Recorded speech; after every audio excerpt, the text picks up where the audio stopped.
A Day on the Focus. Hey everyone, and welcome back to A Day on the Focus, your daily dose of history's highlights. Today's date, February 5th. Buckle up, buttercups, because we've got a roller coaster of historical events to ride. First off, way back in 2 BC, old Caesar Augustus got himself a snazzy new title, patriae, which basically means father of the country.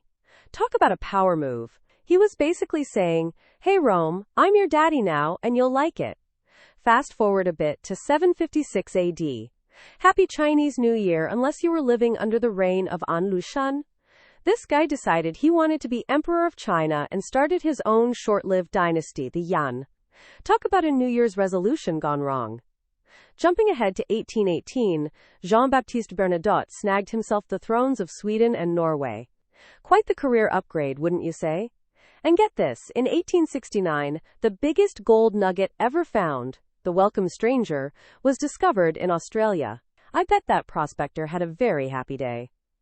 Then there's 1907, the year Belgian chemist Leo Baekeland invented Bakelite, the world's first synthetic plastic.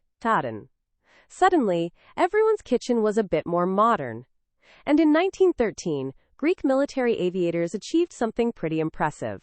Michael Moutoussis and Aristides Moritinis performed the first ever naval air mission. So there's your fun fact for the day. Now let's not forget 1971. That's right, Apollo 14 landed on the moon. One small step for man, one giant leap for mankind, and a seriously awesome photo op for NASA. And finally, we end our trip with a little bit of recent history. In 2020, President Trump was acquitted in his first impeachment trial. And in 2016, New Zealand politician Stephen Joyce experienced the unusual fate of being hit by a rubber dildo during a protest. Talk about a memorable day at work. That's it for our whirlwind tour of February 5th. Now for a little creative storytelling connecting today's events. Imagine An Lushan, still fuming about failing to get that father of the country title from a very reluctant Roman Senate, 2 BC, decides to time travel. He lands in 1869, right as they're unearthing the Welcome Stranger.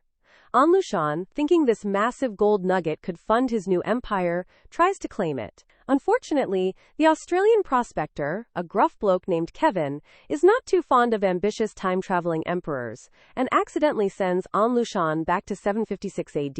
An Lushan finds himself right back where he started. But this time, instead of taking over China, he's trying to explain to his rather bewildered army that there's this colossal gold nugget that will solve all their problems, if only they could just find it somehow in the future. And that, my friends, is what we like to call a day on the focus. Tune in tomorrow for another exciting journey through time.